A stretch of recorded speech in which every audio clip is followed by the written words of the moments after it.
जळगावच्या मसावदमध्ये petrol pump कर्मचाऱ्यावर चाकू हल्ला। पेट्रोल देण्यास नकार दिल्याच्या रागातून हल्ला। 2 तरुणांच्या विरोधामध्ये एमआयडीसी पोलीस ठाण्यात गुन्हा दाखल। तर पारोळ्यामध्ये डिझेलसाठी नागरिकांचा रास्ता रोको। महाविकास आघाडीचे शिष्टमंडळ आज मुख्य निवडणूक अधिकाऱ्यांच्या भेटी घेणार। दुपारी 2 वाजता एसआयआर संदर्भात चोक्कलिंगम यांच्याशी चर्चा करणार। 3ही पक्षांचे प्रमुख नेते उपस्थित राहणार।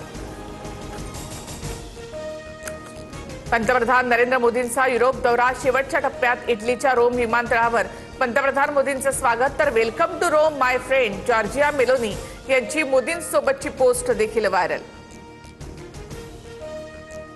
शरद पवारांकडून पंतप्रधान नरेंद्र मोदींचं कौतुक। मोदी देशाबाहेर भारताची प्रतिष्ठा जपण्याचं काम करत आहेत।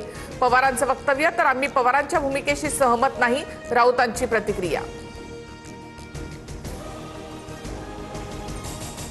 जागतिक बाजारामध्ये भारतीय रुपयाची घसरण सुरूच। अमेरिकन डॉलरच्या तुलनेमध्ये रुपया ऐतिहासिक नीचांकीवर।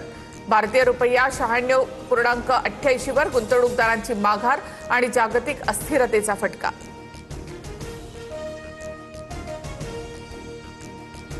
माणिकराव कोकाटे यांच्या राजीनाम्यासाठी बंधू खरातचा तटकरेंवर दबाव होता।